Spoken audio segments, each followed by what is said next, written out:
Part B,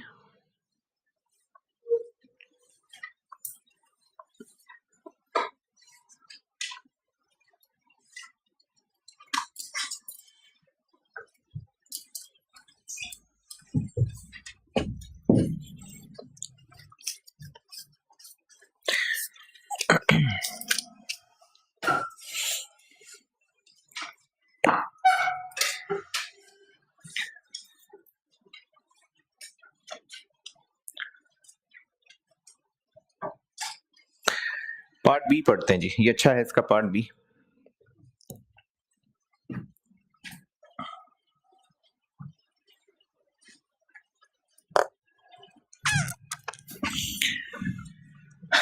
part B में कहा हुआ है कि फर्ज करते हैं कि कंपनी को खरीदने के लिए 450 मिलियन कर दी ऑफर और वो राजी हो गए उस पर। पार्ट ए तो पूछा था कि मैक्सिमम कितने पैसे ऑफर करें, तो वो कितने निकले थे 567 समथिंग। पार्ट बी में कहा हुआ है कि चलें अगर हमने उनको 450 मिलियन ऑफर कर दिए और वो खुश भी हो गए, तो अब इसका इंपैक्ट क्या पड़ेगा, किस पे? कंट्रोल पे। किसके कंट्रोल पे? जो केएल है वही एक्वायरर है ना, तो उसके शेयर होल्डर्स का पहले क्या कंट्रोल था, अब क्या कंट्रोल है? कंट्रोल पे इफेक्ट। गियरिंग, केएल की पहले क्या गियरिंग थी और अब क्या हो जाएगी, और ईपीएस। इन तीन चीजों पे इफेक्ट बताना है। किस चीज का? इफ ये जो 450 मिलियन है ये आएगा कहां से? ये 450 मिलियन डेट रेस करेंगे, उससे जो कैश आएगा वो उन लोगों को दे देंगे, या फिर 450 मिलियन की वर्थ के बराबर शेयर इशू कर देंगे। केएल ने 450 मिलियन की प्राइस पे मना लिया उनको, और या तो वो लोन लेंगे और कैश पे करेंगे, या फिर इतनी वर्थ के शेयर इशू कर देंगे। तो फिर इन दोनों में से हर एक पे सॉल्व करना है कि कंट्रोल पे क्या इंपैक्ट पड़ेगा, गियरिंग पे क्या इंपैक्ट पड़ेगा, और ईपीएस पे क्या फर्क पड़ेगा। चलें पहले ईपीएस की बात करता हूं। पहले ईपीएस, क्योंकि इसकी कैलकुलेशन में ज्यादा काम है, बाकी फिर से लिंक निकाल दूंगा। पहले ईपीएस की बात करते हैं जी। हाँ, इक्विटी वाले पे पड़ेगा। पहले ईपीएस करता हूं क्योंकि ज्यादा डिटेल ईपीएस में करनी पड़ेगी। इसी सवाल का पार्ट बी कर रहा हूं। इंपैक्ट बताना है तो इसका मतलब हमें सारी चीजें एग्जिस्टिंग भी कैलकुलेट करनी पड़ेंगी, एग्जिस्टिंग और रिवाइज्ड। अगर डेट ऑप्शन पे चलें या इक्विटी ऑप्शन पे चलें।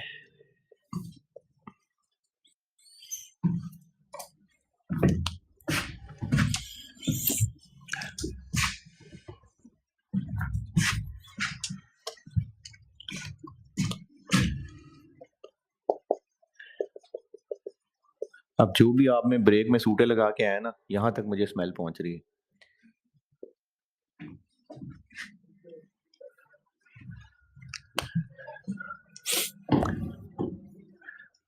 ईपीएस निकालनी है तो ईपीएस होती है PAT over number of shares. Existing PAT तो दिया हुआ है। अच्छा, इंपैक्ट बताना है किस पे? केएल के शेयर होल्डर्स पे कि एसएल के शेयर होल्डर्स पे? केएल के ना, क्योंकि पूछा है control, gearing and earning per share of KL, तो ये केएल के लिए करना है सारा काम। ईपीएस कर रहा हूं मैं पहले कैलकुलेट। एग्जिस्टिंग तो गिवन है, कितना 55। रिवाइज्ड, अच्छा रिवाइज तो ईयर 1 2 3 तीनों साल थे, तो किसको हम रिवाइज लें? देखें ईपीएस पे फर्क पूछा है, तो ईपीएस पे फर्क तभी पता चलेगा ना जब एक साल गुजरेगा, तभी तो प्रॉफिट निकलेगा। तो इसका मतलब ईयर ईयर 1 की कैलकुलेशन की बात हो रही है। देखें ईपीएस जो अभी है और जो एक्विजिशन के बाद होगी, तो एक्विजिशन होकर साल तो गुजर लेने दें, तो इसलिए ईयर 1 वाली फिगर देनी है। एग्जिस्टिंग तो पैट दिया हुआ है, एग्जिस्टिंग तो गिवन है, ये दोनों निकालते हैं। ईयर 1 वाला पैट ले लेते हैं। ईयर 1 का पैट तो नहीं हमने निकाला हुआ, कैश फ्लोज निकाले में, तो उनमें से कौन से वाले को ले लें? ईयर 1 की कौन सी फिगर को ले लूं? फिर से शुरू कर लूं सेल्स वगैरह से?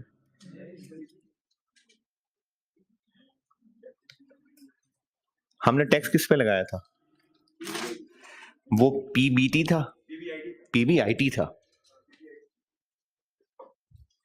क्यों? क्योंकि हम फ्री कैश टू फर्म निकाल रहे थे, तो वो जो हमने सेल्स और कॉस्ट ऑफ सेल्स और ऑपरेटिंग और डेप्शन माइनस की थी ना, वो पीबीआईटी था। तो कितना था ईयर 1 में निकाला हुआ? 182.65 182.65। लेकिन पीबीआईटी नहीं चाहिए हमें, तो पैट चाहिए। इंटरेस्ट माइनस कर दें। एग्जिस्टिंग लोन्स खत्म हो जाएंगे या ये तो रहेंगे ही रहेंगे? एग्जिस्टिंग लोन्स तो रहेंगे, और एग्जिस्टिंग लोन है केएल के जी 165 है, और चूंकि ये मर्ज हो जाएगा तो एग्जिस्टिंग तो होंगे, न्यू लोन के भी होंगे। एग्जिस्टिंग लोन्स के ऊपर होंगे जो केएल का है उस पे 11%, और जो एसएल के पास है, अच्छा हम कंबाइंड एंटिटी देख रहे हैं, तो एसएल के लोन तो पे ऑफ नहीं हो जाएंगे, वो भी रहेंगे ही। तो एक के ऊपर 11 है, दूसरे के ऊपर 12 है, कितना बना? 35.91। न्यू लोन कितना लेना है? 450 मिलियन। उस पे कितना इंटरेस्ट पड़ेगा? 10%। तो वो इधर होगा, इधर नहीं होगा।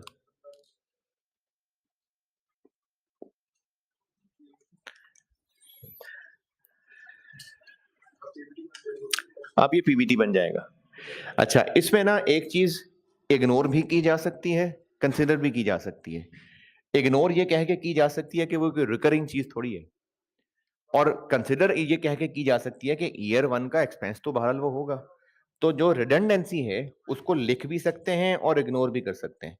लेकिन अगर इग्नोर करेंगे, लिया तो हुआ है वैसे उसको, इग्नोर करेंगे तो ये लाइन जरूर लिख दीजिएगा कि चूंकि रिकरिंग नहीं है तो इसलिए उसको हम इग्नोर कर सकते हैं इफेक्ट देखने के लिए। लेकिन चूंकि हम ईयर 1 की फिगर्स ले रहे हैं, उसमें तो देखें हमने कैश फ्लोज लेने थे, फिर उनकी डिस्काउंटिंग करनी थी, तो मैंने रिडंडेंसी को अलहदा से ले लिया था। अब हम ले ही सिर्फ ईयर 1 के प्रॉफिट्स रहे हैं, तो वो एक्सपेंस तो बहरहाल होगा ईयर 1 का, तो इसलिए इग्नोर करना वो भी सही है, शामिल करना वो भी सही है। कितनी होगी रिडंडेंसी कॉस्ट? 20। ये निकलेगा पीबीटी।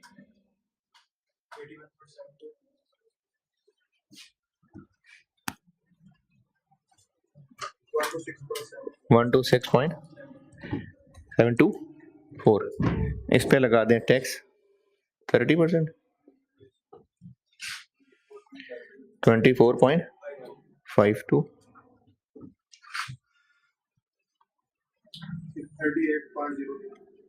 38.02, और डेप्शन एड बैक कर दूं? नहीं, हम पैट ही निकाल रहे हैं, तो पैट आ जाएगा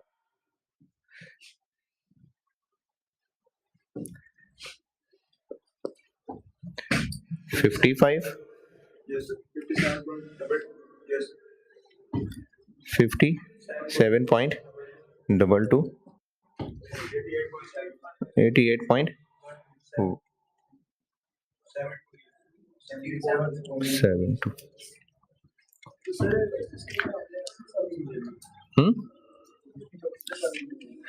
क्योंकि पिछले साल जो था, अगर मामलात वैसे ही चलते रहते तो अगले साल भी शायद इतना ही होता। हमें ये तो नहीं बताया कि केएल कितना ग्रो करेगा, हमें तो कहा है एसएल को खाने के बाद कंबाइंड क्या होगा। तो हमने कंबाइंड का ये ईयर 1 का पैट निकाल लिया। अगर कंबाइंड ना होते, केएल वैसे ही चलता रहता, तो फिर अगले साल भी उतना ही कमा लेता।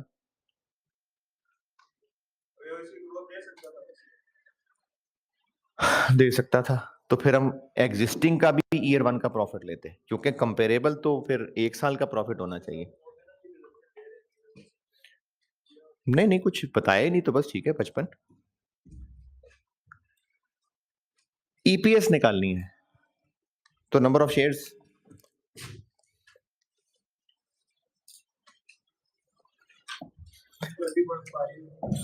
केएल के अभी कितने शेयर्स हैं?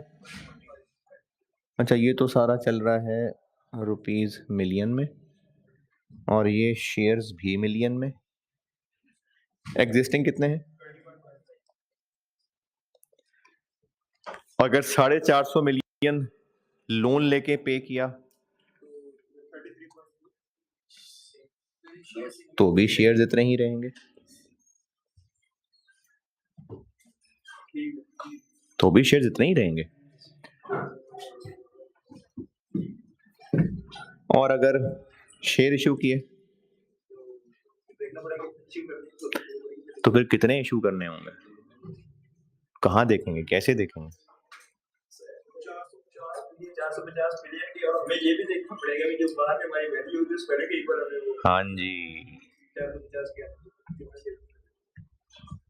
सर, शेयर्स का भी इशू है, इशू तो उसी में नहीं है, एस्टिमेट तो number of shares share option पे कितने? अच्छा चले इधर देखें, कंबाइंड वैल्यू क्या निकाली थी अभी इक्विटी की?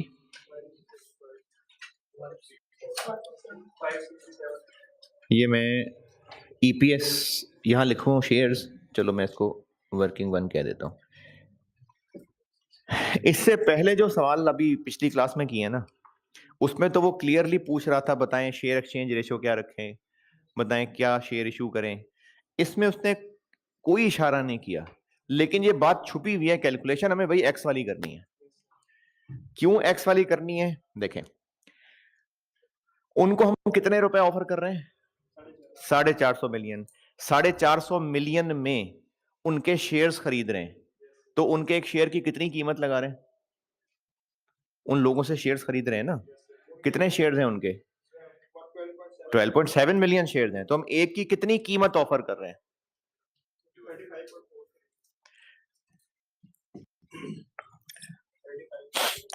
अभी जो सवाल किया था, प्रोडको वाले की वैल्यू बता दूं या वीटीएल बीटीएल वाले की बता दूं? वीटीएल बीटीएल वाले की बता देता हूं।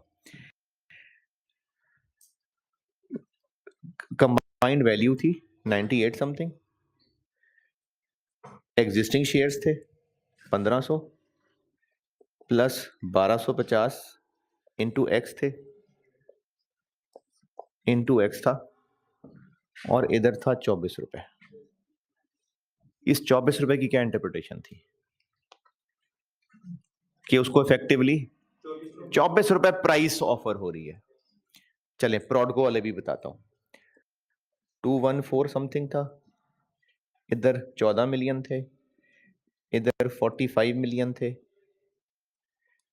एक्स था, इधर एक्स था 1.26 था, तो हम उसको क्या प्राइस ऑफर कर रहे थे? 1.86। अब हम उनको क्या प्राइस ऑफर कर रहे हैं? 450 मिलियन रुपए, लेकिन कितने शेयर्स की ये कीमत हम ऑफर कर रहे हैं? 12.7 मिलियन। तो हम उनको पर शेयर क्या प्राइस ऑफर कर रहे हैं? कितनी? 35.43। हम इतनी प्राइस उसको ऑफर कर रहे हैं, और बदले में अपने शेयर्स दे रहे हैं। कितने शेयर्स दे रहे हैं ये नहीं पता, लेकिन ये पता है कि इस सब का इधर इक्वल आंसर 35.43 आएगा। तो ये इसी तरह से एक्स निकालना पड़ेगा।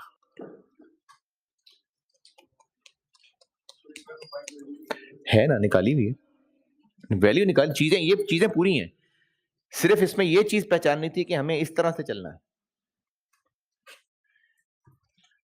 इक्विटी ऑप्शन में यहां पर क्या लिखना है, नंबर ऑफ शेयर्स जो कि इशू के एक्विजिशन के बाद होंगे। अब एक्विजिशन के बाद कितने होंगे ये तो तभी पता चलेगा जब ये पता चलेगा कि हम कितने शेयर इशू करेंगे। ये नहीं बताया, लेकिन ये बताया है कि उतने इशू करेंगे कि हम खरीदने वाले को इतनी प्राइस ऑफर कर रहे होंगे, पर शेयर इतनी प्राइस ऑफर कर रहे होंगे। तो ये इसका मतलब है कि इस डब्बे के एक्स मल्टीप्लाई करने के बाद जो आंसर आएगा वो 35.43 आएगा। बाकी चीजें पूरी हैं हमारे पास। ये क्या फिगर होती है, कंबाइंड इक्विटी वैल्यू, तो वो है ना, निकाली हुई है ना, पार्ट ए में निकाली तो ही है। कितनी है कंबाइंड इक्विटी की वैल्यू, 1659.20, ये निकाली हुई है, डिवाइडेड बाय 20.5 मिलियन अभी शेयर्स हैं, प्लस 12.7 मिलियन एक्स, बड़ा bracket x is equal to 35.43।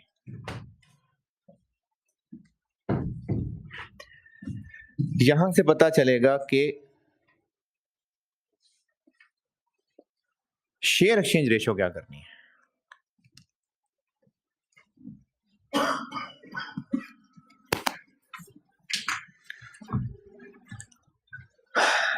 ये नहीं बात समझ आई अब, लेकिन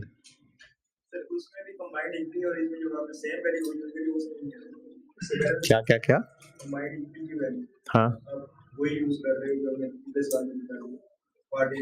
हाँ, और कौन सी यूज करें, कंबाइंड इक्विटी की वैल्यू हम निकाल तो चुके हैं पार्ट ए के अंदर।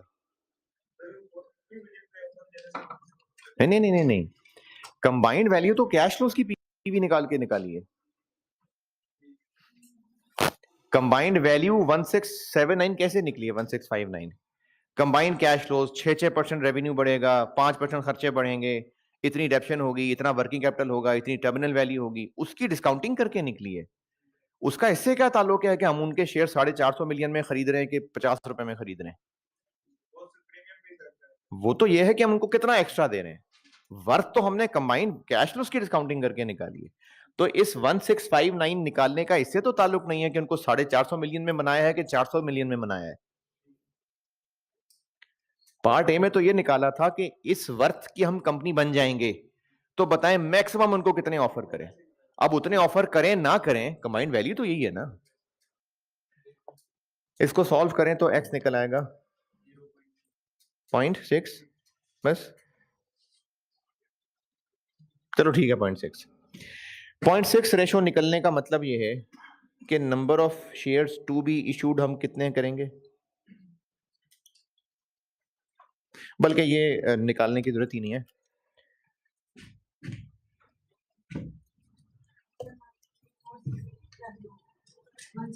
कहां पर, मुझे नहीं पता, ये इक्विटी की वैल्यू ये नहीं है,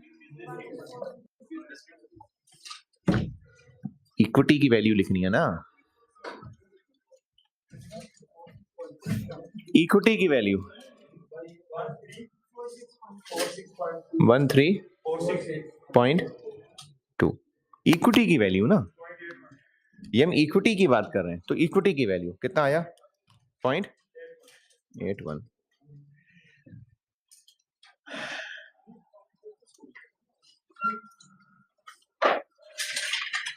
तो अब ये कितने हो जाएंगे एक्विजिशन के बाद, 20.5 पहले हैं और 12.7 मिलियन के बदले इतने कर देंगे, तो टोटल कितने हो जाएंगे 30.79 मिलियन। ये है असल में जिसके लिए सारी मेहनत की थी। यहां 30.79 लिखेंगे तो रिवाइज ईपीएस निकलेगी।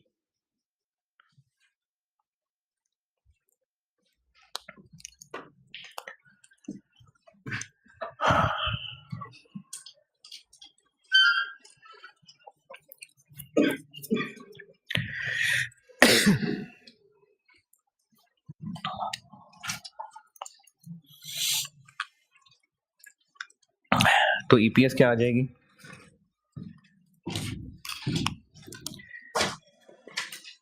एग्जिस्टिंग है 2.68,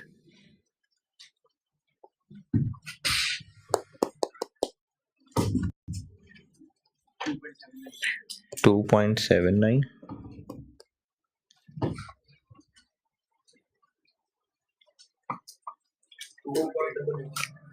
2.88। तो उन्होंने पूछा है कि इम्पैक्ट ऑन ईपीएस बताएं, तो ये कैलकुलेशन करने के बाद हम कहेंगे कि ईपीएस बढ़ेगी तो सही, लेकिन डेट ऑप्शन में कम बढ़ेगी, इक्विटी ऑप्शन में ज्यादा बढ़ेगी। क्यों?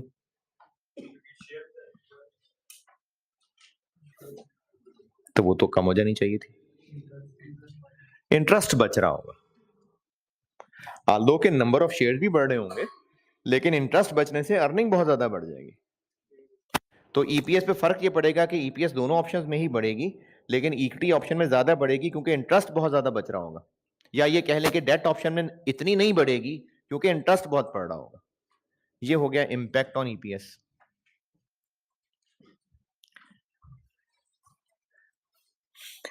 इंपैक्ट ऑन कंट्रोल, केएल के शेयर होल्डर्स अभी तो 100% के मालिक हैं, अगर डेट ऑप्शन पे रहे तो भी 100% के मालिक होंगे, लेकिन अगर इक्विटी ऑप्शन पे चले गए तो पहले 100% इक्विटी के मालिक थे, अब वो टोटल 30.79 मिलियन शेयर्स में से 20.5 मिलियन शेयर्स के मालिक हैं। 10.29 शेयर्स तो उन लोगों को दे दिए जाएंगे जो एसएल वाले लोग थे, उनको केएल के शेयर्स दे दिए जाएंगे। तो अगर डेट ऑप्शन पे रहे तो फिर तो कंट्रोल इनका पूरा पूरा है, लेकिन अगर इक्विटी ऑप्शन पे गए तो चूंकि कुछ और लोगों को भी शेयर होल्डर साथ बनाना पड़ेगा, तो पहले ये पूरी इक्विटी के मालिक थे, अब सिर्फ 66% के मालिक रह जाएंगे। ये हो गया कंट्रोल पे इंपैक्ट। गेयरिंग पे इंपैक्ट कैसे निकालें? हाँ जी,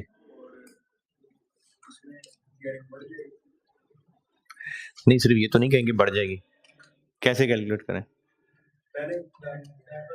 डेट इक्विटी रेशियो निकालना है, तो इक्विटी तो है, इक्विटी तो ही है, इस ऑप्शन में डेट वही होगा, इस ऑप्शन में डेट बढ़ जाएगा। तो ये आप सोल्यूशन में ही देख लें। और फिर एक सवाल मैंने और कराना है, पेज 339 पेज पे आए देखें।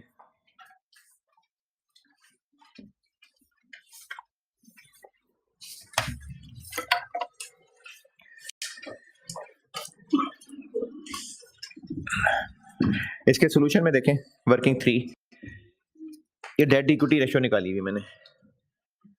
इक्विटी यही है, existing equity pre merger value, revised equity ये 1346, एग्जिस्टिंग डेट जो एग्जिस्टिंग लोन्स हैं,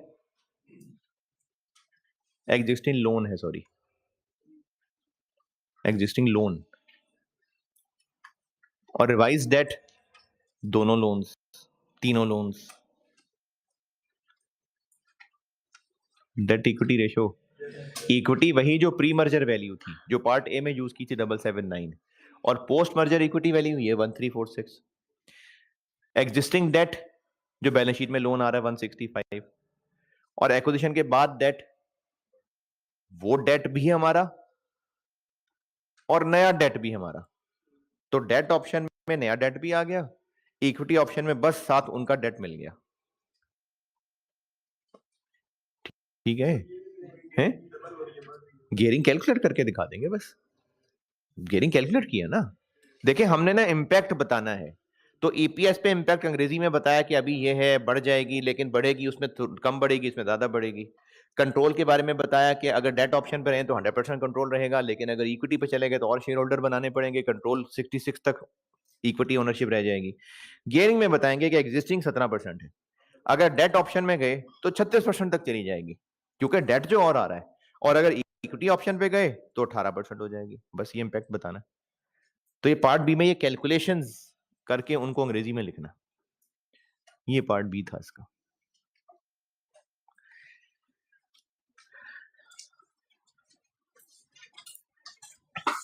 हाँ जी।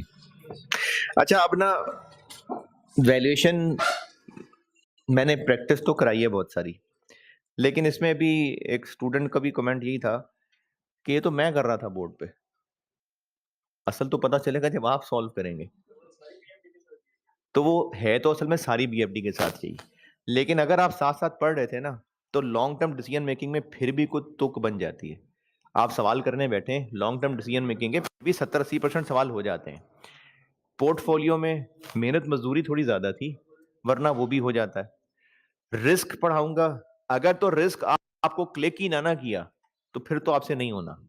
क्लिक कर गया तो उसमें भी ज्यादा मसला नहीं होता, क्लिक करने की बात है। अगर वो टॉपिक क्लिक कर गया तो रिस्क वाले सवाल भी हो जाते हैं। हाँ, एक दो सवाल हैं हिस्ट्री में बहुत ही अजीब से, लेकिन जनरली हो जाते हैं। वैल्यूएशन के सवालों में मुश्किल होती है। तो उसमें मैं बस ये कर सकता था कि आपको मैं बोर्ड पे करा करा के जो कर रहा हूं उसकी रीजन बता के वो बस कर सकता था। अब आप उन्हीं सवालों को एक तो दोबारा करें, उन्हीं सवालों को दोबारा करके उन पे गौर भी करें कि इसमें ऐसा क्यों किया, उसमें ऐसा क्यों किया, इसमें कंबाइन क्यों निकाली, उसमें कंबाइन क्यों नहीं निकाली थी, इसमें हमने टुकड़े क्यों जोड़े, इसमें डायरेक्ट वैल्यू क्यों निकाली। ये आपको ना इनके ऊपर रिसर्च करके ही पता चलेगा। और वैसे तो बेस्ट है कि पहले किए हुए सवाल आप दोबारा करें, क्योंकि किए हुए सवालों को दोबारा करते हैं ना और चीजें नजर आती हैं।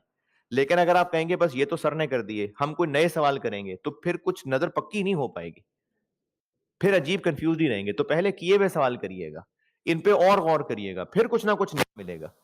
इन्हीं को और 2 दफा कर लें, 3 दफा कर लें, बहुत है। लेकिन इनको पक्का करने के बाद फिर, अब जैसे मैंने चैप्टर में जितने सवाल डाले हुए हैं, कुछ 4-5 नहीं भी कराए मैंने, वो आप कर लें खुद ही। चलें, जो एक कम से कम कर लें वो दिसंबर 21 वाला कर लें।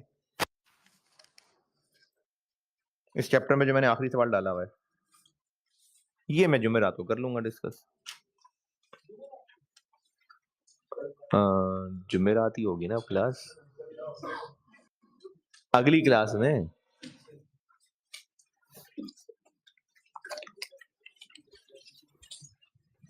तो ये दिसंबर 21 कम से कम कर लें तो मैं इसको डिस्कस कर लेता हूं। अच्छा, अभी आ जाएं इसके लास्ट सेगमेंट पे। बस बहुत है वैल्यूएशन, इससे ज्यादा मैं क्या कर सकता था आपके लिए, मैंने बहुत सारे सवाल बोर्ड पे करके समझा दी बात। पेज, आखिरी वाले पेज पे आए।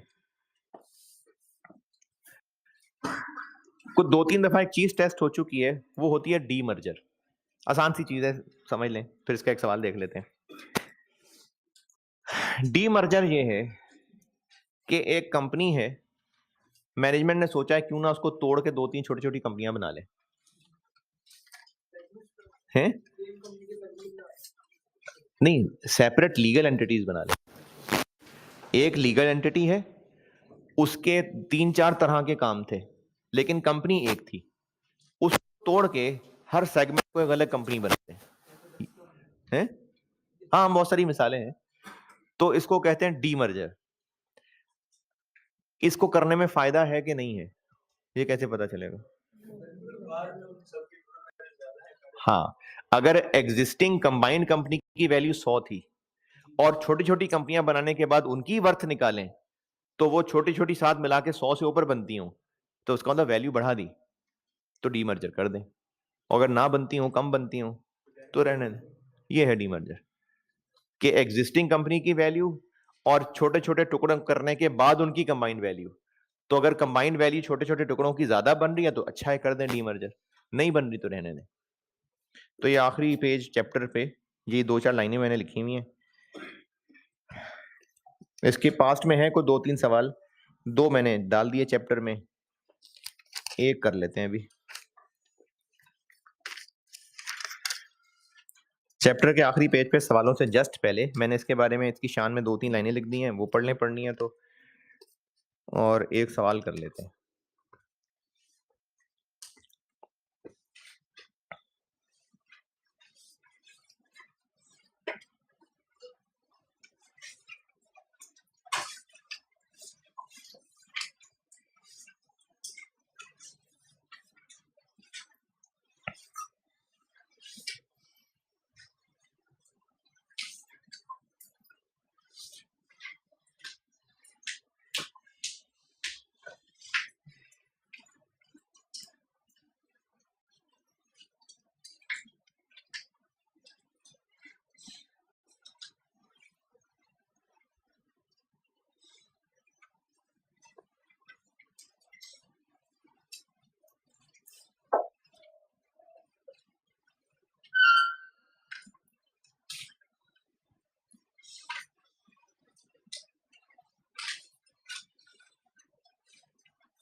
अभी पढ़ लें आप सवाल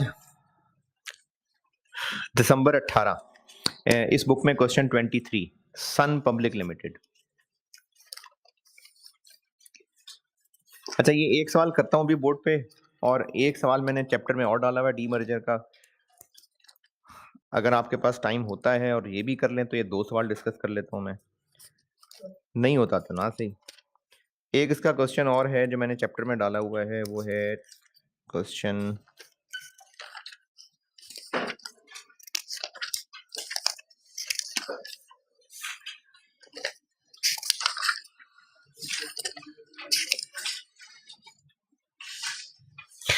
क्वेश्चन 6 KLR,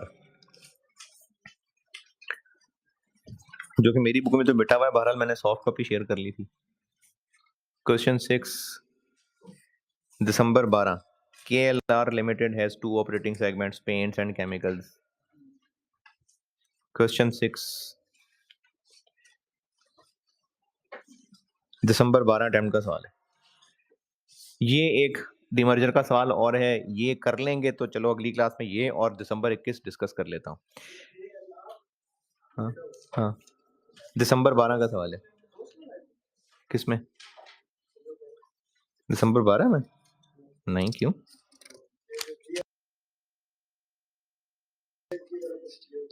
ये भी दिसंबर 12 था है?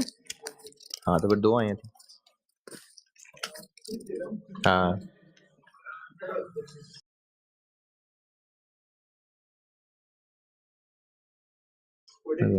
हाँ जी, ये भी दिसंबर 12 में ही आया था। तो ये KLR वाला जो है ना, ये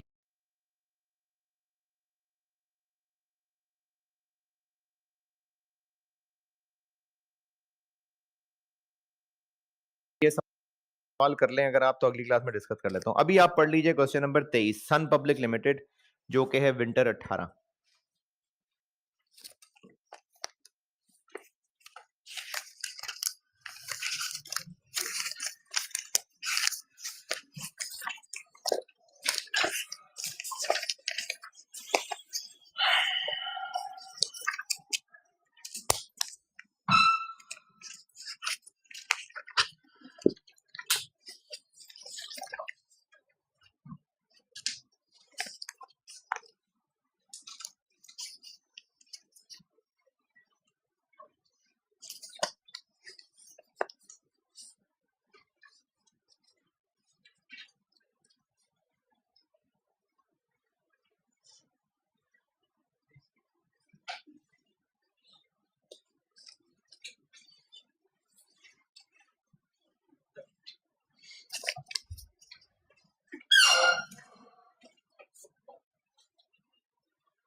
हाँ जी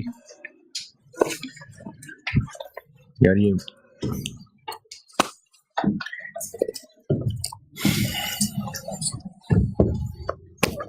वो है किधर गए? अच्छा ठीक है।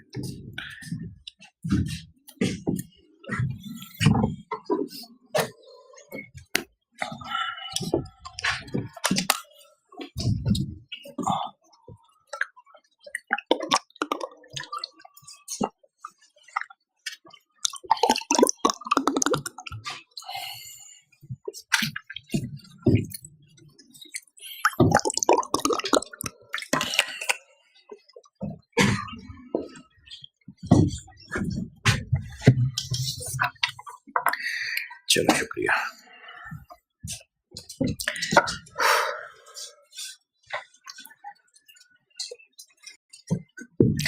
अच्छा, इतने सवाल एक दिन में मेरे ख्याल में पहले किसी क्लास में नहीं किए।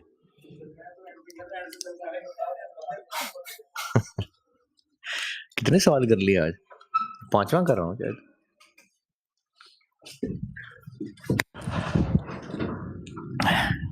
अच्छा, सवाल के पार्ट ए में पूछा हुआ है कि बताएं डीमर्जर करना बेहतर है कि नहीं है।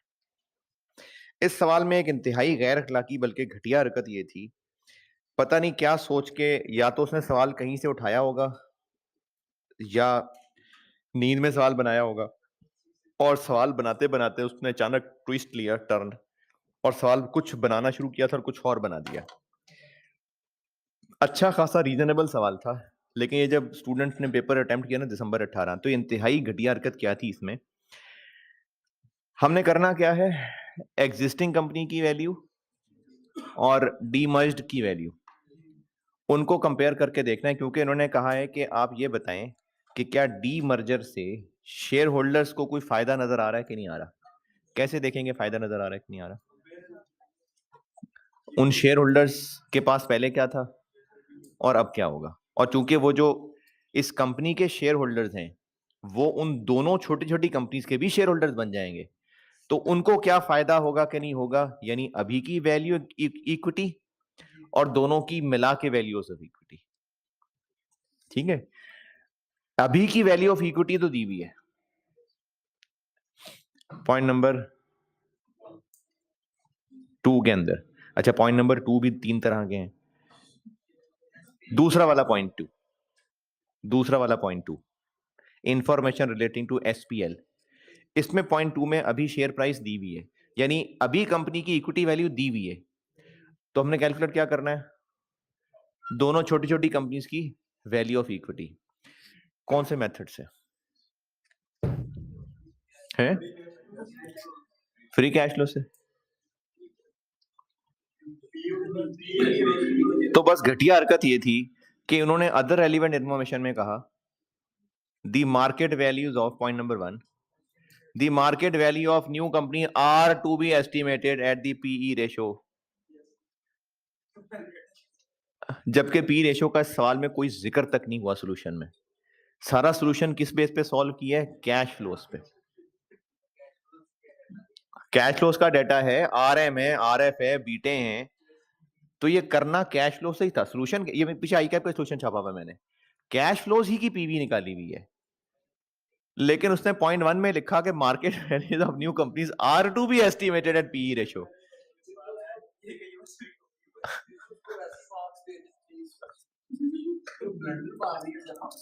और पॉइंट 2 में फिर इनकी पी रेशो बता भी दी, तो पी रेशो बता भी दी और कहा है पी रेशो पे करना है, तो ये गैर अखलाक की हरकत थी, तो ये पॉइंट इररेलेवेंट था। यानी ये मुझे लगता है उसने बल्कि यकीनन गलती से ही लिखा होगा, और वो सवाल पी रेशो का बनाते बनाते बाद में मूड हुआ होगा कि कैश फ्लो बना देता हूँ, या शायद कैश फ्लो का बनाते बनाते पी, तो वो नींद में सवाल बना रहा होगा और बाद में पॉइंट डिलीट करना भूल गया। तो ये असल में ये कैश फ्लो से करने वाला सवाल है, तो ये पी रेशियो वाले दोनों पॉइंट बेकार है। ठीक है, ये कैश फ्लो से करना है सवाल। अब आपको अगर पेपर में ऐसा सवाल आ जाए तो क्या करेंगे? उस वक्त जो बेहतर लगे कर लीजिएगा, उस वक्त जो बेहतर लगे कर लीजिएगा।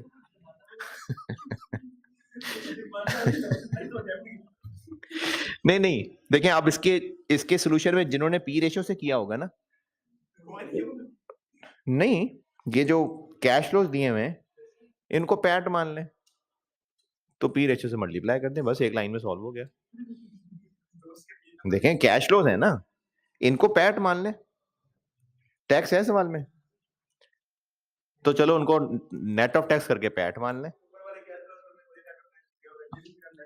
ऊपर वाले कौन से नेट ऑफ टैक्स है? हाँ, वो उसे नेट ऑफ टैक्स दिए हुए। तो ये जो बाकी है एनुअल, इनको आप नेट ऑफ टैक्स मान लें, या चले आप कहें जी एक लाइन तो लिखे ना, तो आप उसको पैट कर लें, उस पर पी रेशियो लगा दें, बस एक लाइन में वैल्यू निकल आई। तो ये भी जिसने किया होगा वो गलत नहीं कर सकेंगे ना, क्योंकि पी रेशियो का डाटा दे दिया सवाल में, और ना सिर्फ ये कि डाटा दिया है, कहा है आर टू बी एस्टिमेटेड, तो इसलिए जिसने पी रेशियो से किया होगा उसको भी सही करना पड़ा होगा आंसर। चले खैर, पी रेशियो वाली पॉइंट छोड़ें, अब इसको कैश फ्लो से करते हैं। तो इस सवाल को करना ऐसे है कि एग्जिस्टिंग इक्विटी वैल्यू को दोनों की छोटी छोटी इक्विटी वैल्यू से कंपेयर करना। ये मैं कर रहा हूँ क्वेश्चन 1 दिसंबर 18, और ये ना देखें पेपर का पहला ही सवाल था ये।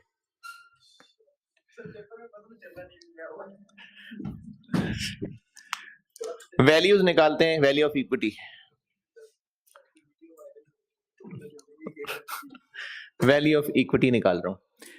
एग्जिस्टिंग वैल्यू ऑफ इक्विटी दी हुई है, पहले दोनों की वैल्यू ऑफ इक्विटी निकाल लेते हैं, तो उसके बाद फिर एंड पे समराइज कर लूंगा। वैल्यू ऑफ एसडी निकाल रहा हूं।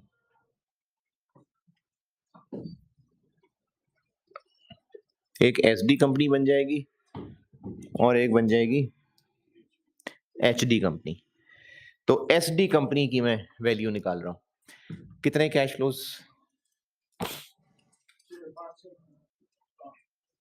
5।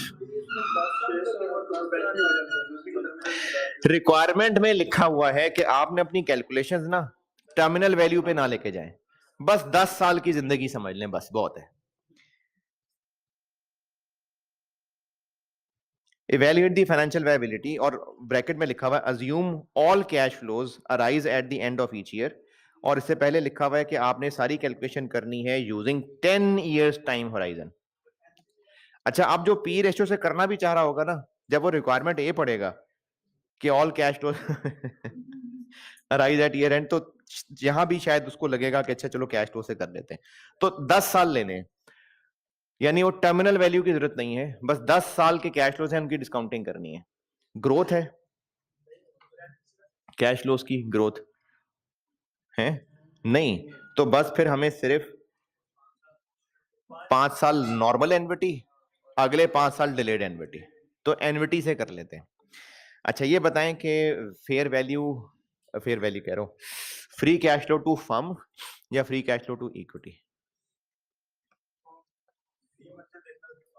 क्यों? देखें, करनी तो वैल्यू ऑफ इक्विटी कैलकुलेट, लेकिन मर्जर का या डी मर्जर का फायदा सिनर्जी है ना, तो जब सिनर्जी निकालनी है और फ्री कैश फ्लो लेना है, तो free cash flow to firm वाले रास्ते से, अभी पिछले सवाल में भी यही बात की थी, क्योंकि मर्जर का फायदा है कि नहीं है, डी मर्जर का फायदा है कि नहीं है, तो फायदा ही तो सिनर्जी है।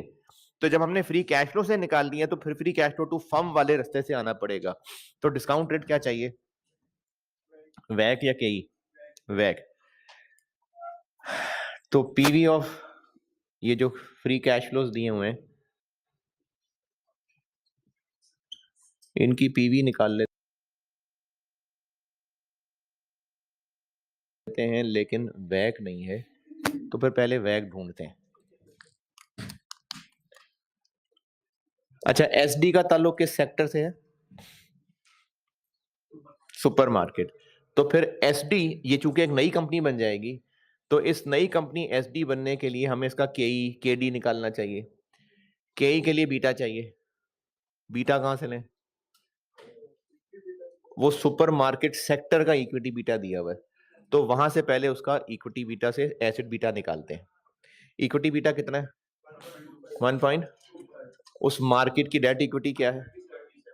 30 डेट है, तो 70 प्लस 30 पॉइंट, टैक्स रेट क्या है?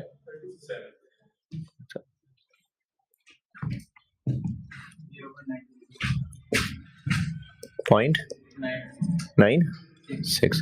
ये निकल आया सुपरमार्केट सेक्टर का एसेट बीटा। अब इसको एसडी कंपनी का इक्विटी बीटा बना लेते हैं।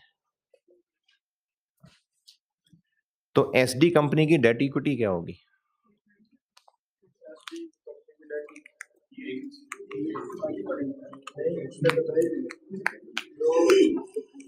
हाँ जी, 40-60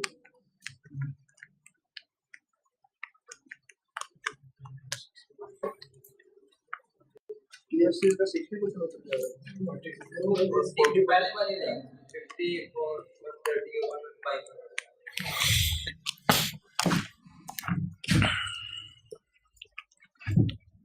जो कंपनी है एसपीएल, उसकी इक्विटी कितनी है? कितने शेयर्स हैं? 5 मिलियन। एक कितने का है? 30।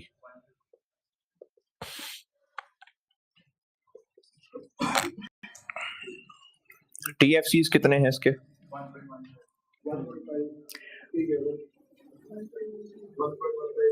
1.15 मिलियन है, और एक मार्केट में कितने का? 110 का। 126.5,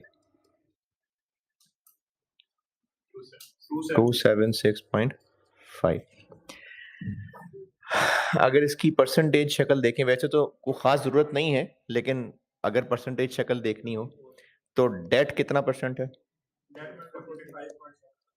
45.75%, और इक्विटी बन रही है 54.25%। वैसे तो एसडी कंपनी एक नई कंपनी बनेगी, उसकी गियरिंग निकलनी चाहिए। उसकी गियरिंग कैसे निकलेगी? उसकी इक्विटी की वैल्यू और उसके डेट की वैल्यू। लेकिन हमें तो उसकी इक्विटी की वैल्यू पता ही नहीं, वो तो निकाल रहे हैं। अच्छा जी, बात यहां से चल रही थी कि एसडी कंपनी का वैक निकालना है। वैक क्यों निकालना है? क्योंकि इसके free cash flow to firm की वैक से डिस्काउंटिंग करनी है। Free cash flow to firm वाले तरीके से क्यों चलना है? क्योंकि जब भी हमें एनर्जी की जरूरत है और कैश फ्लो मेथड है, तो वो free cash flow to firm वाले तरीके से ही चलेंगे। इसकी वैक से डिस्काउंटिंग करनी है, एसडी कंपनी का वैक। एसडी कंपनी के वैक के लिए बीटा, केडी, केई चाहिए। एसेट बीटा इस सेक्टर का निकाल लिया। अब इसको किस रंग में रंगना है? एसडी कंपनी छोटी वाली जो है, उसकी डेट इक्विटी रेशो। उसकी डेट इक्विटी की रेशो क्या होगी? इसकी इक्विटी की मार्केट वैल्यू और डेट की मार्केट वैल्यू से। लेकिन इसकी अभी इक्विटी की तो मार्केट वैल्यू हमें पता ही नहीं है। क्यों नहीं पता? वही तो हम निकाल रहे हैं। तो जब तक मार्केट वैल्यू नहीं पता होगी तो हम तो ये नहीं कर सकते। इसलिए अब इसका कोई और हल करना पड़ेगा। वो और हल देखें क्या है। ये अभी इस वक्त एसपीएल कंपनी की डेट इक्विटी रेशो है, और इन्होंने सवाल के लिए एक आसानी कर दी। ये जो डीमर्जर स्कीम बताई है, डीमर्जर स्कीम ये है कि जितने लोग एसपीएल के शेयर होल्डर्स हैं, उनसे एसपीएल के शेयर होल्डर्स से शेयर्स लेंगे और बदले में उनको दोनों के शेयर्स दे देंगे। कितने कितने?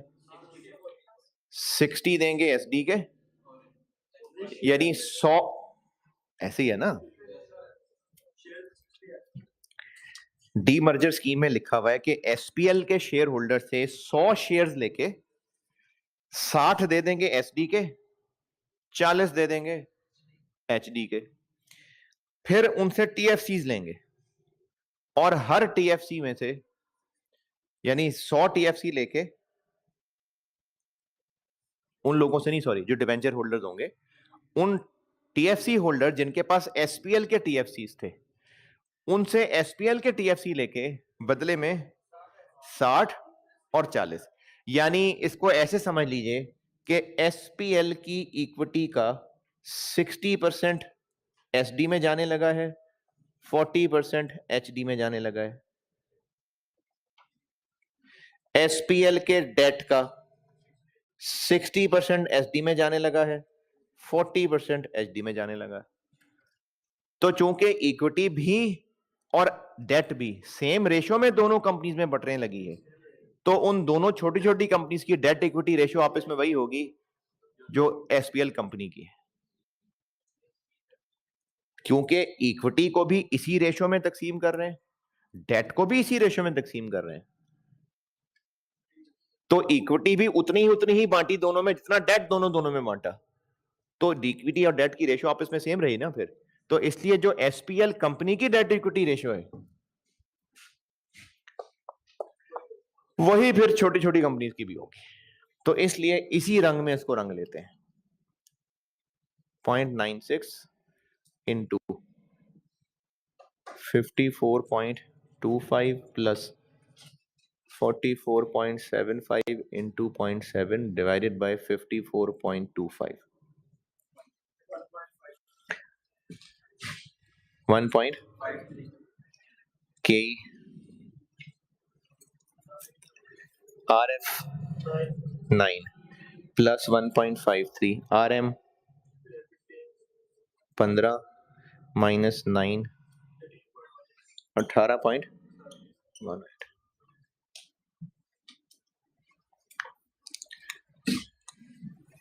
और वैक K और इक्विटी का वेट प्लस केडी और डेट का वेट। केडी किधर है?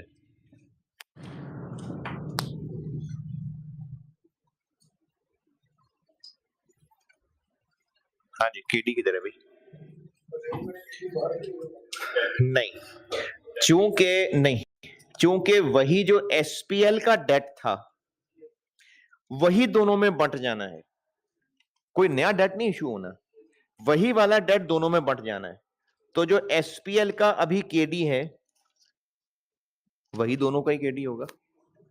देखें, दोनों ने कोई अपना अपना नया डेट तो नहीं रेस करना, वही टीएफसीज दोनों में बंट जाने हैं, तो उन्हीं टीएफसीज का जो भी केडी है तो वही इन दोनों का अपना अपना केडी भी वही होगा। और वो डेटा किधर है? वो आप वही बचपन वाला आईआरआर वाला तरीका लगाएंगे, क्योंकि आपको इन टीएफसीज के बारे में इनकी टाइमलाइन भी बता दी, इनकी मार्केट वैल्यू भी बता दी, कूपन रेट भी बता दिया। एसपीएल की इंफॉर्मेशन में देखें 10% टीएफसीज हैं, 100 रुपए ईच, रीपेबल आफ्टर 10 साल, तो कूपन भी पता, रिडेम्पशन भी पता और अभी की मार्केट वैल्यू भी पता और टैक्स रेट भी पता है। रिडेम्पशन एट पार, तो मार्केट वैल्यू उससे नीचे दी हुई है 110 रुपए। तो ये वही जो केडी निकालने का तरीका है वही वाला तरीका, उस तरीके से आईआरआर निकालेंगे वो केडी होगा। यानी मार्केट वैल्यू को रखेंगे 0 पे, इंटरेस्ट नेट ऑफ टैक्स करके और रिडेम्पशन पे 100 और उसका आईआरआर निकालेंगे वो केडी होगा। जैसे बिल्कुल बेसिक सा केडी निकालना सीखा वही है, वो हो जाएगी वर्किंग, हो गई। उसका आंसर आता है 5.7%।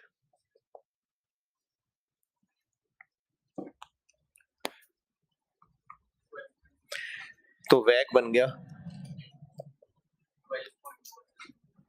12.47।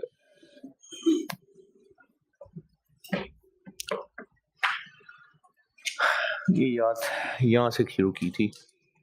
पीवी ऑफ कैश फ्लोज, पहले 5 साल का कैश फ्लो क्या है?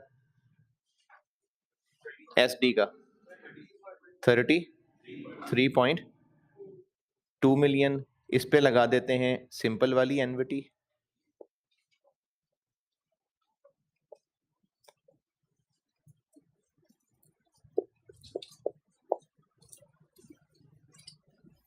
और अगले 5 साल में क्या होगा?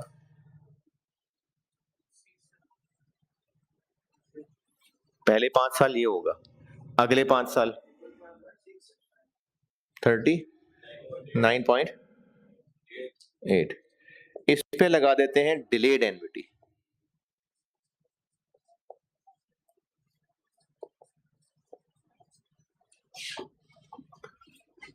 क्या करूं और? पहले 5 साल, अगले 5 साल इनटू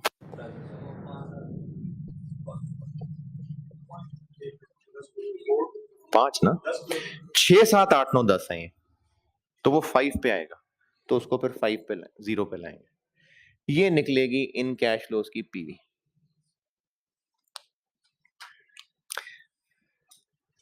और ये जो कैश फ्लोज हैं ये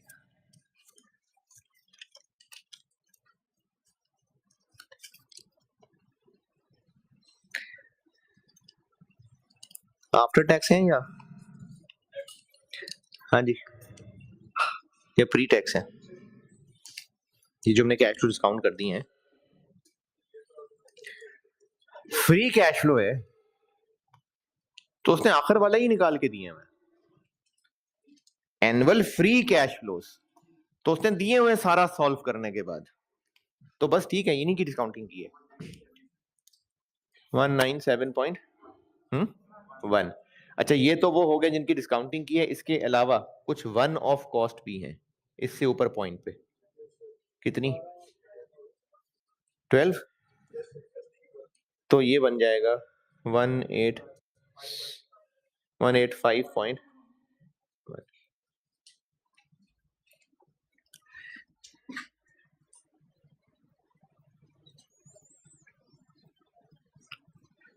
लेकिन ये वैल्यू ऑफ इक्विटी होगी, ये तो वैल्यू ऑफ डेट निकली है, वैल्यू ऑफ बिजनेस निकली है। वैल्यू ऑफ डेट निकाल देता हूं उसमें से।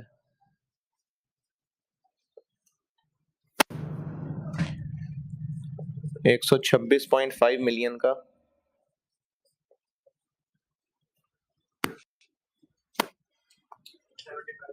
60% ना, इनको 60% पहुंचना है। कितना? 75.109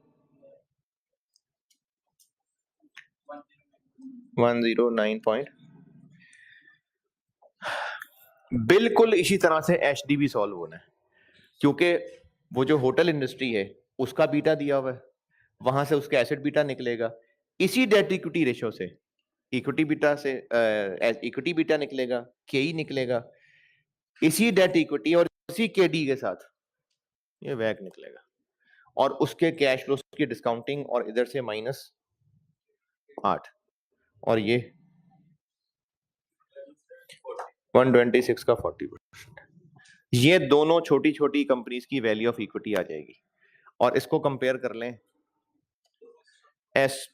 इन दोनों को कंपेयर कर मिला लें और एसपीएल की एग्जिस्टिंग इक्विटी से कंपेयर कर लें, और अगर फायदा है तो बस पार्ट ए हो गया।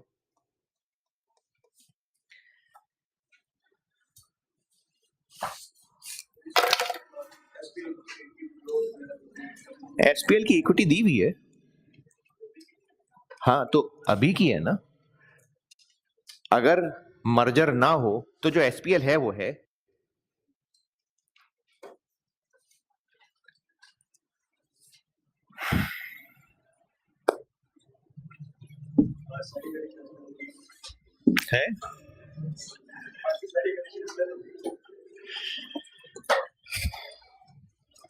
वैल्यूएशन बहुत है भाई,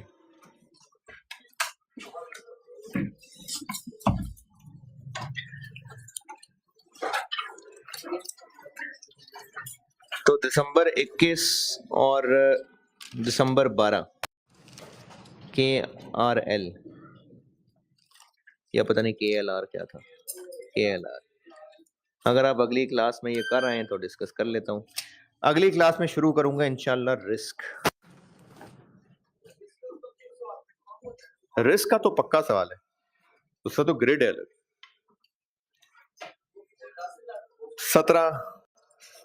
17-18 नंबर, 20 भी हो सकते हैं, 15 भी हो सकते हैं। वैल्यूएशन की एक प्रॉपर ग्रिड होती थी, लेकिन अब उन्होंने ना ग्रिड अलग से वैल्यूएशन की नहीं बनाई है, बस मिक्सचर सी ग्रिड है। यानी अब 3 ग्रिड्स हैं, जिनमें से एक तो रिस्क की है और 2 ग्रिड जो है ना वो मिक्सचर सी हैं। उनमें वैल्यूएशन भी है, लॉन्ग टर्म डिसीजन मेकिंग भी है, सोर्सेज ऑफ फाइनेंस, पोर्टफोलियो, सारा कुछ है। लेकिन वैल्यूएशन का आएगा सवाल।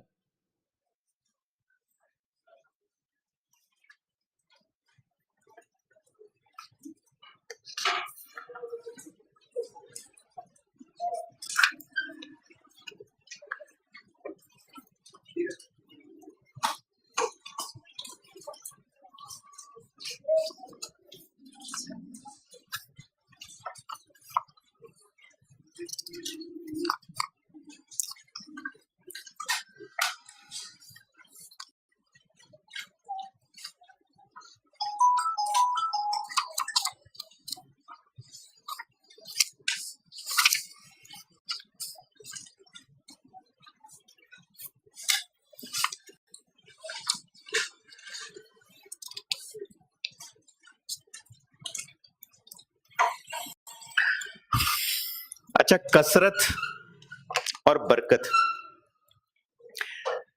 ये बड़ी दो डिफरेंट चीजें हैं। कसरत खाने की कसरत भी हो सकती है, माल की कसरत भी हो सकती है, और किसी भी कोई भी रिसोर्सेज की कसरत। लेकिन रिसोर्सेज इंसान के पास होते ही क्यों हैं, यानी इंसान रिसोर्सेज जमा करता ही क्यों है? उनको यूज करना होता है अपनी ख्वाहिशात पूरी करने के लिए। माल इंसान जमा करता है कि उसको खर्च करेगा और उससे फैसिलिटीज, गुड सर्विसेज हासिल करेगा। और खाना, सामने खाना इकट्ठा करना, मतलब सामने खाना पड़ा है, क्यों? खाना है। अच्छा, वो जो खाना है ना, मतलब खाना वाला खाना, उससे पेट भी भरना मकसद है और जायका भी लेना मकसद है।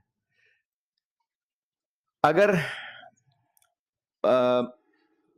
पैसों की बात करें तो पैसों से ही सारी बज़ाहिर फैसिलिटीज खरीदी जाती हैं। तो अल्लाह ताला ने पूरा एक इकोनॉमिक सिस्टम बनाना था, सबको दूसरों की ज़रूरतों से जोड़ना था, किसी को अमीर बनाया, किसी को गरीब बनाया, ताकि कोई फैक्ट्री खोले तो कोई मुलाज़मत करे।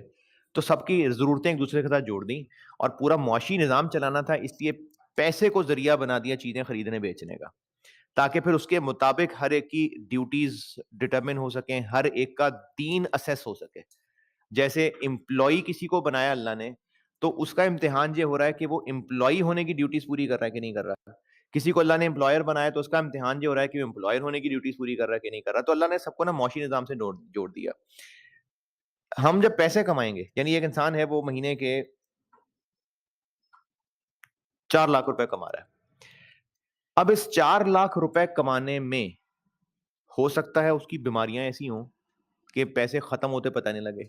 क्या पता हर दूसरे दिन फ्रिज खराब हो रहा है, एसी खराब हो रहा है, कुर्सियां खराब हो रही हैं, पैसे जाते जा रहे हैं जेब से, चालान होने शुरू हो गए, बच्चों की फीसें अजीब-अजीब से खर्चे आने शुरू हो गए, फिर पैसे गुम गए पता नहीं लगा, बिला वजह के नुकसान होने शुरू हो गए, चीज़ खरीदी थी खराब हो गई और लानी पड़ी। तो माल की कसरत हो सकता है कि वो फालतू खर्च होने लग जाए और उसको फिर भी एंड पे ज़रूरतें पूरी करने के लिए माल काफ़ी ना बचे। और हो सकता है कोई महीने के 25,000 कमाता लेकिन उसकी 25,000 में भी अल्लाह ऐसी ज़रूरतें पूरी कर देते हों, हो सकता है एक रोटी में उसका पेट भर जाता हो सकता है आधी रोटी में पेट भर जाता हो और उनके घर में कोई बीमारी ना होता हो, डॉक्टर का खर्चा बच गया। हो सकता है कि उनकी चीज़ें ही खराब ना होती हों, रिपेयर का खर्चा बच गया। तो अल्लाह ताला उस माल में अगर बरकत डाल देंगे, तो कम में भी ख्वाहिशें पूरी हो जाएँगी और अगर बरकत उठा लेंगे तो कसरत में भी ख्वाहिशें पूरी नहीं हो सकेंगी। तो बरकत इंपॉर्टेंट है, कसरत इंपॉर्टेंट नहीं है। हम लोग सारी एफर्ट कर रहे होते हैं कसरत के लिए। हमें फ़र्क नहीं पड़ रहा होता कि उसमें बरकत है कि नहीं है। एक हदीस का मफ़हूम है, मुझे एग्ज़ैक्टली याद नहीं लेकिन उसका मफ़हूम है कि जब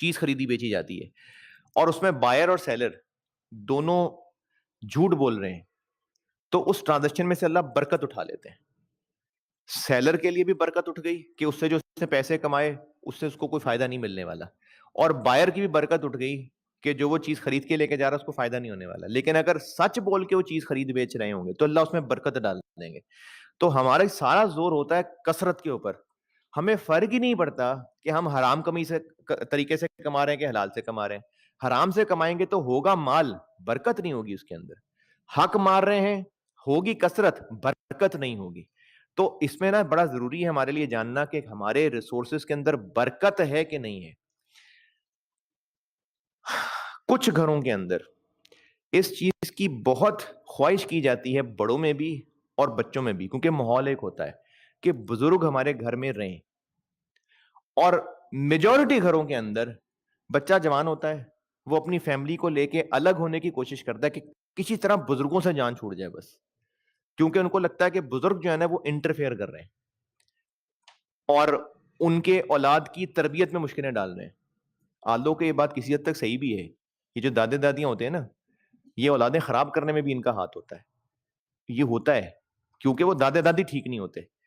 वो इस चीज़ को नहीं सोच रहे होते कि वो किसी की औलाद को खराब कर रहे हैं। तो दादे-दादियों की बड़ी फनकारियाँ होती हैं बीच में। लेकिन क्योंकि अब वो पुराने दादा-दादी नहीं है। वो जो पुराने दादा-दादी होते थे ना, वो पोतों-पोतियों की, नवासे-नवासियों की तरबियत की बड़ी फ़िक्र करते थे। अब जो दादे-दादियाँ हैं, चूँकि वो भी खराब माहौल के पले-बड़े हैं, तो वो अपने पोते-पोतियों को खराब करने में ज़्यादा मज़ा फ़ील कर रहे होते हैं। उनको पता भी नहीं चलता। ख़ैर एक्सेप्शंस आर देयर। तो मैंने ज़्यादातर घरानों में ये देखा है कि वो बुज़ुर्गों को अवॉइड करते हैं। कम घरानों में देखा है कि वो बुज़ुर्गों को अपने घर में रखना प्रेफ़र करते हैं। अब ये सारी चीज़ें जो सारी मैंने बोली थी कनेक्ट करता हूँ। इब्न हिब्बान 559 सईदना इब्न अब्बास रज़ियल्लाहु तआला अन्हुमा से रिवायत है, नबी अकरम सल्लल्लाहु अलैहि वसल्लम ने फरमाया, बरकत तुम्हारे बुजुर्गों के साथ है। बरकत तुम्हारे बुजुर्गों के साथ है। तो आप लोग अभी इस फ़ेज़ में हैं कि आप लोग ना अपने-अपने करियर में किसी जगह तक पहुँचेंगे, आपकी फैमिली लाइफ़ स्टार्ट होगी। कोशिश करिएगा कि आपके बुजुर्ग आपके घर का हिस्सा रहें। अगर बुजुर्ग घर का हिस्सा रहे, तो एक तो ये कि आपको मुसलसल खिदमत का मौका मिल रहा है। दूसरा वो बरकत के साथ घर में रह रहे होंगे। अच्छा, ज़रूरी नहीं है कि जो बुजुर्ग आपके घर में रह रहा है, वो एक अच्छा मुसलमान भी हो। वो उसका ज़ाती मसला है। आपका रोल ये है कि आप उनकी खिदमत के लिए उनको अपने साथ रख रहे हैं, अल्लाह बरकत डाल देंगे। इसमें ये नहीं है कि बरकत तुम्हारे नेक बुजुर्गों के साथ है। वो बुरे लोग भी हो सकते हैं, जो मैं कल भी शायद बात कर रहा था कि वो जो सारा मोहल्ले को तंग करने वाले लोग हैं, वो मेरा बाप भी हो सकता है। वो जो सारे मोहल्ले को तंग करने वाली मौसी है, वो मेरी माँ भी हो सकती है। किसी के तो माँ-बाप होंगे ना वो, लेकिन वो उनका ज़ाती फ़ेल है। मेरा रोल ये है कि मुझे अपने बुजुर्गों की खिदमत और उनके अच्छे साथ हुस्न सलूक करना है। उसकी वजह से अल्लाह मेरे घर में बरकत डाल देंगे। तो आप लोग जो करियर अपना बनाएँ ना, ज़रूर बनाएँ। आप लोग मुल्क से बाहर भी जाएँ, दूसरे शहरों में भी जाएँ, कोई मसला नहीं है। लेकिन अपने बुजुर्गों को कोशिश ये करें कि अपने घर का हिस्सा बना के रखें, क्योंकि बरकत तुम्हारे बुजुर्गों के साथ है। जी, बोलिए। अच्छा, सर ये आपने जो बच्चों की बात की, तो दादा-दादी प्यार नहीं करते। इस चीज़ से आप नाराज़ नहीं हो बच्चों को, तो गुस्सा आता है।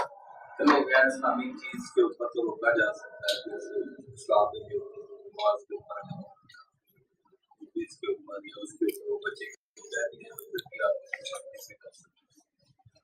लेकिन दूसरी चीज़ों पे आप ना रोकें, शरारतें कर रहे हैं। तो मेरा अपना वैसे कॉन्सेप्ट है कि अल्लाह पाक इसमें भी बरकत देते हैं।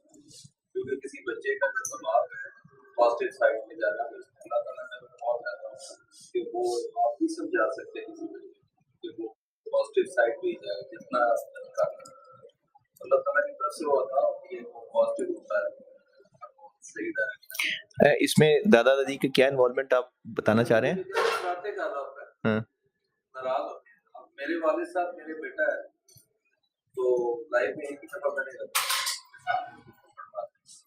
तो लाइफ में मुझे नहीं, लेकिन लास्ट उसके बाद मैंने तौबा कर दी कि उनके सामने मेरे हाथ में लगाया। प्यार होता है उनका, तो चाहे शरारत भी कर रहा हो, तो मैंने वैसे ये देखा है कि इंसान को ना अपने इग्नोर करना चाहिए।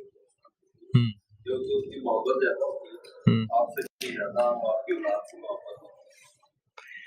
नहीं, नहीं, बिल्कुल सही है। दादा-दादी जो है ना वो बल्कि इन्होंने जो बात की है वो ये है कि आप लोग जब पेरेंट्स बनेंगे, तो आपने जो अपनी औलाद पे डिसिप्लिन रखने के लिए सख्ती करनी है और मारपीट में कोई ममानियत नहीं है, वो डिपेंड करता है कि किस हद तक बच्चा डिसिप्लिन से बाहर जा रहा है। ये नहीं है कि जानवरों की तरह मारें, लेकिन बहरहाल एक तरीका होता है। तो उसकी कोशिश ये करनी चाहिए कि अपने वालिदैन के सामने ना उनकी ज़्यादती करें। ये पॉइंट ये बता रहे थे। मैंने बहरहाल वो जो बात की थी ना, दादा-दादी कुछ खराब करने वाले लोग होते हैं, वो दादा-दादी इन पोतों-पोतों को बिगाड़ देते हैं, जो उनके सामने उनके वालिदैन को कोसते हैं कि तुम्हारे पापा ने तुम्हें मारा है, मैं मारूँ तुम्हारे पापा को? ये चीज़ें दादा-दादी की सही नहीं है। वो बच्चे को बदतमीज़ बनाना शुरू कर देंगे और मैंने ऐसे जानता हूँ लोगों को कि जो पोता-पोतियाँ, नवासे-नवासियाँ इस वजह से बिगड़ गए कि उनको दादा-दादी की सपोर्ट हासिल थी। तो ये दादा-दादी को ज़्यादती कर जाते हैं, वरना ये कम है। ज़्यादातर दादा-दादी, नाना-नानी जो है ना, वो बच्चों के लिए अच्छे ही होते हैं।